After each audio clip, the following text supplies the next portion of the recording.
Ayan na sila ate, naglakad na kasi pa rough road tapos pababa, nakakatakot.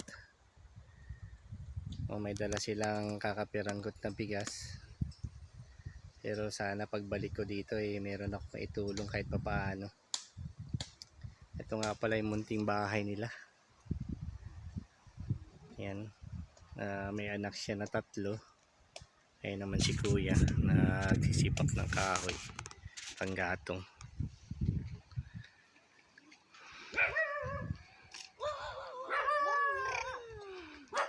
Ay bebe, ala dandahan mga bato, madapa ka na naman.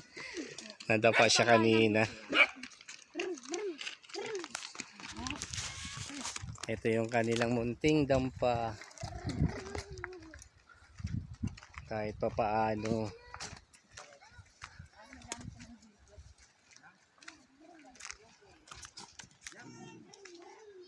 Nagbibideo lang tayo kuya. Baka sakaling meron taong magandang loob na tumulong. At ito na ho kasi yung paraan para makatulong tayo sa kapwa natin. Yan, ito yung bahay nila. Anong pangalan nyo kuya? Paano po kayo napadpad dito kuya sa Daang Kalikasan? May mag-anak kayo dito. Itong lupa po ba sa inyo o ano? Ay, bali nakikiano lang muna kayo, no? Sa bagay, wala naman kayong ginagawang ano. Mas maganda yun, may mga tanim silang saging. Pagka lumaki na yan, magiging pera din yan. Kung meron sanang puhunan. Ito pwedeng taniman din ng pipino. Diba? O kahit seedlings man lang na pipino, yung mga buto, tapos kung tutusin yung barangay Mapita, halos ang hanap buhay nila talaga dyan pagtatanim ng gulay. Gulay saka yun nga yung pipino. Iba-ibang klaseng gulay. Yun ay isa sa mga pinagkakitaan nila. Ito pwede itong lugar sana to, no? Kasi hindi naman hahadlang ang government dito kung tataniman mo ng gulay ito. Mas maganda pa nga yun. Yung iba nagtatanim sila ng rambutan banda dito eh. Meron ako nakasalubong isang pamilya yun, naka-tricycle sila taga Ginabon. Bali nagtatanim sila ng rambutan. Tignan nyo guys to. Sana naman na makatulong tayo sa pamamagitan nito ng bahay nila. Kaya yun na siguro pagbalik ko baka sakaling medyo swertehin, makagawa ko ng TV dyan sa Ginabon. Magdadala ho ako ng bigas nyo dito kung makachamba rin po ako, kasi may mga bangka din po ako na may mga kaibigan ako na lumalaot. Minsan binibigyan din ako ng isda, sobra minsan pang 1 linggo namin yung isda. O kung sakaling swertehin, babalik ako dito magdadala ako ng bigas saka isda dito sa inyo.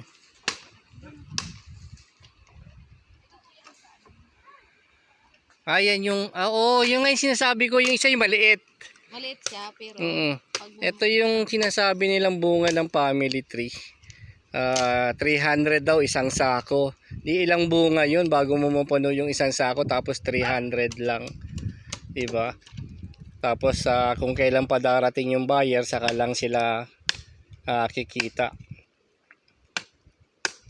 Sana makatulong tayo sa pamamagitan nito. I-share nyo na lang po yung video natin, i-like nyo po, para naman maabot po ng ibang mga may puso na gustong tumulong sa kanila. Kasi yung panganay daw nila gusto nilang mag-aral na sana, 8 taon na pero hindi pa nakakapag-aral. Kaya sana naman matulungan natin sila. Sa ngayon ate, meron ako dito 200, talagang 200 na lang talaga tong pera ko. Sana naman sa pamamagitan nito konting tulong na maibigay ko sa inyo. Pero sa susunod po babalik po ako para maano ko po yung ano kung sakaling makapagdala po ako ng bigas. Ayan, pambili nyo na lang po ng bigas, saka siguro dilata na lang muna mabibili niyan. Wala ho talaga tayong budget ngayon. Ang gusto ko lang po talaga mangyari, makagawa ko ng TV sa Mapita. Yun talagang purpose ko, kaso nga lang ay nadaanan kita kanina.